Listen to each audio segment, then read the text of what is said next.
আসসালামু আলাইকুম। আমি এখানে খোলা যায় পিঠা ট্রাই করতেছি। আপনারা দেখেন, কুসুম গরম পানিতে লবণ দিচ্ছি, এখন চালের গুঁড়া অ্যাড করতেছি।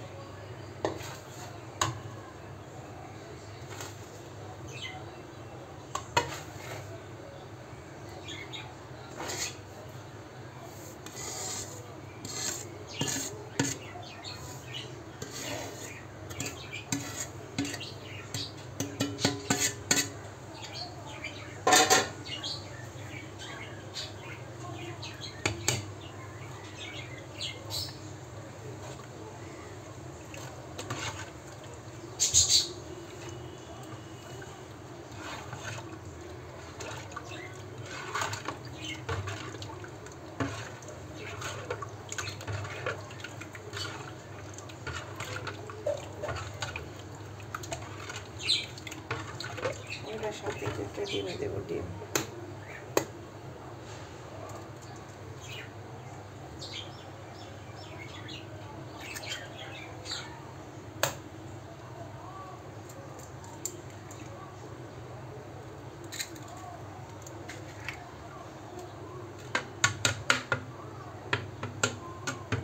ডিমগুলো ভেঙে দিতে হবে।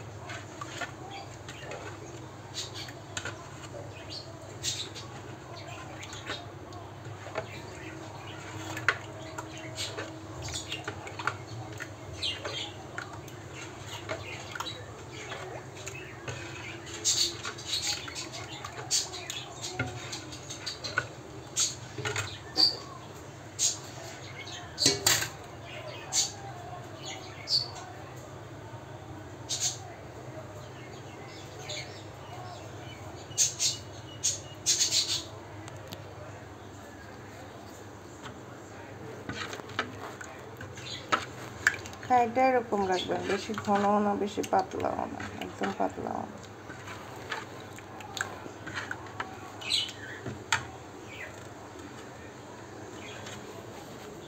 তারপরে চুলাতে একটা কড়াই বসাবেন। কড়াইটা একদম যেন হাই হিট হয়, হাই হিটে কড়াইটা বসাবেন। তারপর কড়াইতে ছোলাগুলো দিয়ে দেবেন।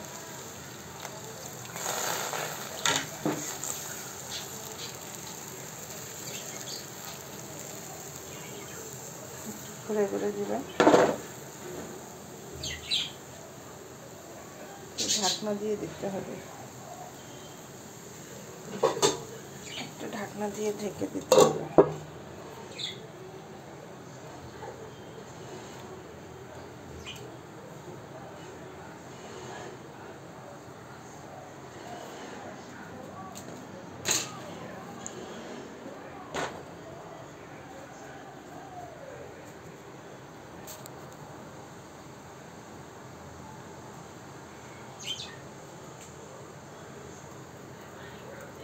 তারপর কিছুক্ষণ পর ঢাকনা সরাই দেখবেন কেমন হলো।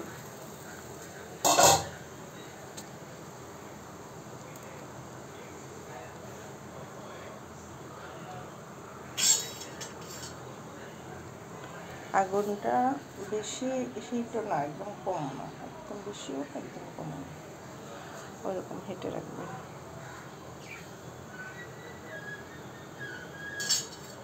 এবার আপনার নিজে উল্টাইতে হবে না, নিজে নিজে উঠে চলে আসবে। প্রথম পিঠা একটু ঝামেলা দিতে পারে, তারপর ওগুলা নিজে নিজে চলে আসবে। প্রথমটাও আমার ঝামেলা হচ্ছে না, এটা যখন হয়ে যাবে তখন এমনিতে উঠে যাবে।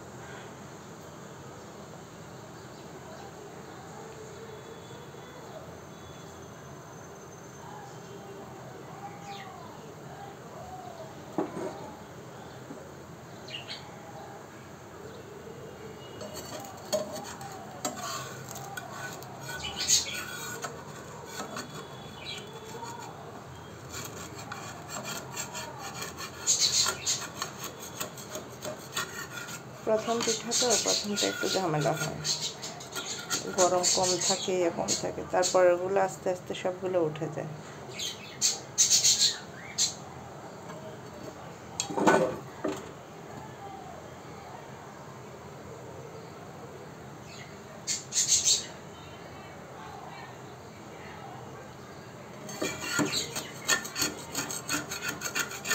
প্রথম পিঠাটা আমার একটু ঝামেলা হচ্ছে, তারপরে ওগুলো কিন্তু ঠিকঠাক উঠে দেবে।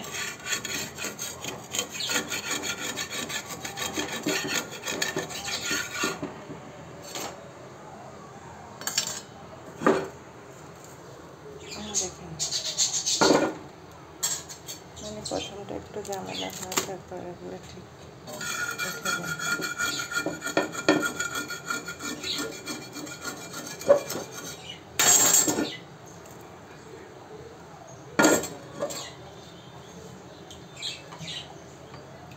আমি আবার দিচ্ছি।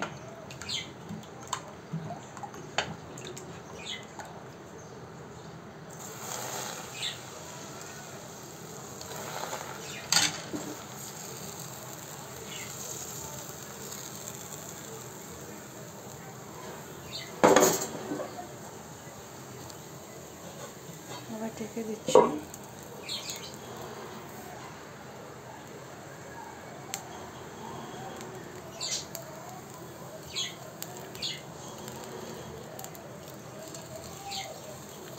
এই পিঠাগুলো মাংস দিয়ে খেতে খুব মজা। গরুর মাংসর ঝোল, তারপরে মুরগির মাংস ঝোল, এগুলো দিয়ে খেতে খুব মজা। তবে আজকে আমরা গরুর মাংসের ঝোল দিয়েও খাবো না, মুরগির মাংসের ঝোল দিয়েও খাবো না। আজকে আমি আলু মাছ দিয়ে রান্না করছিলাম, সেই আলু তরকারি দিয়ে খাবো। আমাদের বাসায় প্রায় সময় হয়, একদিন পর দুদিন করে পিঠাগুলো বানাই। রুটি বানানোর ঝামেলাটা সেটা ভালো লাগে না, তাই এই পিঠাগুলো বানাই খাই আমি।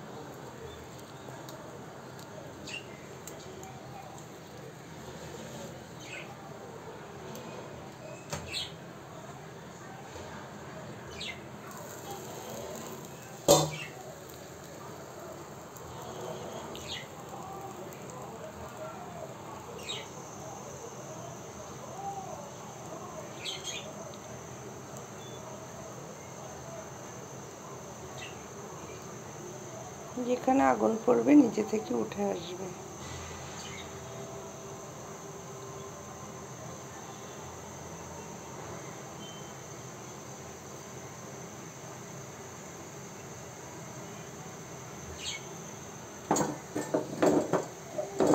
আগুন লাগার জন্য কড়াইটা ঘুরে ঘুরে দিবেন, সব দিকে আগুনটা ছড়িয়ে পড়ে।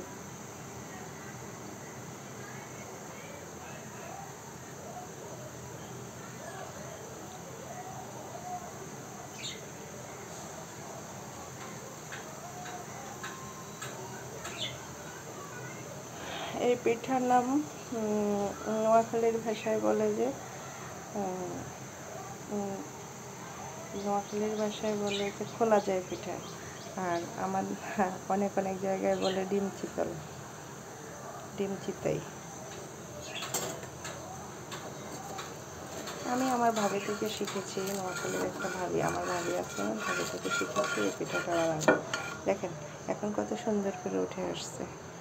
আর প্রথম পিঠাটা একটু ঝামেলা হয়, তারপরের পিঠাগুলো ততটা ঝামেলা হয় না। এই দেখেন পিছনও খুব সুন্দর হয়েছে। আপনারা ট্রাই করে দেখবেন বাসায়।